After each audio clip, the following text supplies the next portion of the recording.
Tim Dillon is going to hell. And I went in there and I became friends with these bartenders. This lady, Tracy. Tracy was a Friday night bartender, and Tracy would say things like she would go, we were all drinking there on Easter Sunday. Mm-hmm. Me and there was this old woman, Marge, who came in, elderly. People used to get day passes from the mental institution to come into the bar. What? And they would come in for the day.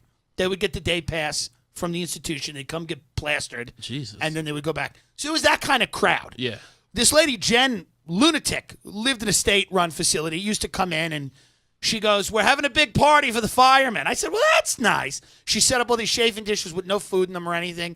And the bartenders go, she thinks the firemen are going to come. There's no party. She does this every month.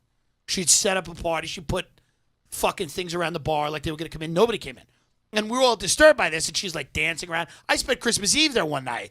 There was this guy, George, who got a $200,000 settlement, and he got $200,000.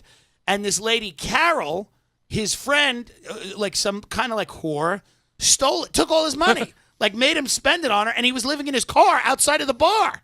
You just stay there all day? He was just living in his car outside of the bar. And they were cool with that? Yeah, he didn't care. He'd come to the bar. He spent money. He was a customer. But during the day, he just like hold up like a squirrel in his car? Yeah, in the parking lot? Shit. Seems weird. There was no parking lot right outside the bar. The street. All right. Well, okay. Right. There was this guy, Bobby Haha. Bobby Haha, when the Giants won, this was a huge thing. His grandson had like shot himself three months earlier, and Bobby Haha was in there with his wife Sally. And as soon as the Giants won, he looked at the sky and he goes, "God, I love you. We're even, baby." This is nightmare people. His wife Sally used to spit a fucking tranquilizer into his beer every night so that he would get so pliable that she could get him in the car. Because if not, he wouldn't come home. Where'd you even get tranquilizers from? I have no idea. She would just spit, probably where they were getting every other drug. Right. But this was a real blood box, a bar, like a small. But everyone knew each other. People liked each other. It was friendly. I mean, I'm putting it bad. It seems negative, but it was a lot of fun. You're describing Cheers. Yeah. It's not. It ain't Cheers.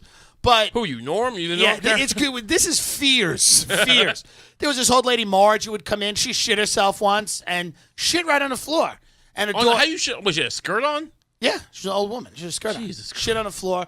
Was and it her like daughter wet goes, shit? Like what kind of shit? Yeah, it was just wet shit. It was gross, like cat shit. Oh, God. And her daughter goes, "You gotta leave, Ma. You shit yourself." And everybody started laughing. And Marge went, "You faggots! You faggots!" And they carried her out of the bar. Her daughter was carrying her out of the bar. This old lady, and she's going, "You're all faggots! You're all faggots!"